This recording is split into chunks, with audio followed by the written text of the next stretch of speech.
The Oilers lost to the Blackhawks 4-1 Wednesday night. Alex DeBrincat had a goal and 2 assists for Chicago. Edmonton has scored 1 goal combined in the last 2 games, and they lost defenseman Duncan Keith to injury in the first period after he got tangled up with Sam Lafferty. Crashed hard into the boards. He would not return to the game. Welcoming in Greg Wyshynski, ESPN senior NHL writer. So, Greg, what more can you tell us?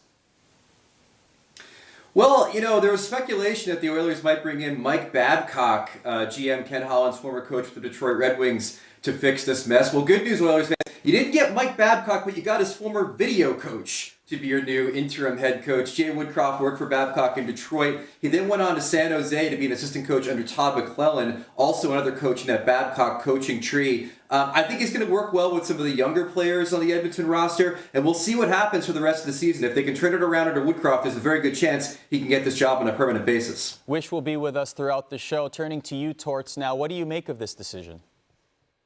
It's part of it as a coach, but let's go a little deeper. It's a team that relies on their 2 guys heavily, special teams especially. They need a little bit more balanced scoring. Their defense is average at best, and I think their goaltending is it average? I don't know. It's a recipe for a struggle. If their special teams aren't going, it's a problem there, and I think they need some help as far as personnel, as far as picking up some of the scoring. But for Tip, he knows going in, they have a slow start coming out of the All-Star break. You kind of figured something would happen, and this is what happens in the coaching part of it. It's part of our business, and you're the one that's gone. You mentioned the top 2 players, of course, Leon Draisaitl, Connor McDavid. For McDavid, this is now his 4th coach in his tenure. For a guy like Ryan Nugent-Hopkins, a lot more. What does it say about a need for consistency in an organization like that? Yeah, and I think the players, it's not healthy for anybody. I don't think any organization wants to do it this way.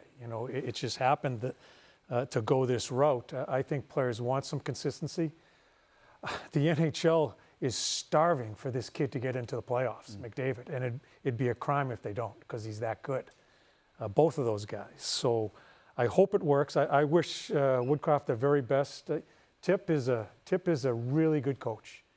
He'll have another opportunity along the way, but to go through all these coaches, it's not healthy for the organization or players. It's a tale of 2 organizations in terms of the Oilers and the Canadiens. The Oilers battling for a playoff spot, the Canadiens not so much. But on Tuesday, the Habs lost their 7th straight game when the Devils, who were on a 7-game losing streak of their own, won 7-1 in Montreal. The Canadiens have the worst record in the NHL and a league worst goal differential of -79. Dom Ducharme has been fired by the Montreal Canadiens. His year-long coaching stint was highlighted by the Habs' unlikely surge to the Stanley Cup final last playoffs. In his place comes Hockey Hall of Famer Martin St. Louis, making his NHL head coaching debut. St. Louis had served as special teams consultant for Torts in Columbus in 2019, was most recently coaching in the minor hockey system in Connecticut. It was less than a year ago that the then GM Marc Bergevin appointed Ducharme as Montreal's interim head coach. 18 games into last season, the Canadiens were the final team to clinch a spot in the playoffs, but then went on a magical run that ended with their first Stanley Cup final appearance in 28 years. However, it all ended Wednesday when Ducharme was replaced by Martin St. Louis. So, Coach, you spoke with Martin before this decision was made. What can you share about that conversation? Yeah, this is something I think people need to understand. Marty has thought about this for quite a while, as far as trying to become a coach, learn the NHL coaching part of it. We were very fortunate to have him in Columbus. It's not like it just came out of nowhere. He wanted to be with his kids. He wanted to develop his kids as far as players, and I respect him for that. But he's listened, he's watched. Marty's a student about everything, and he's prepared.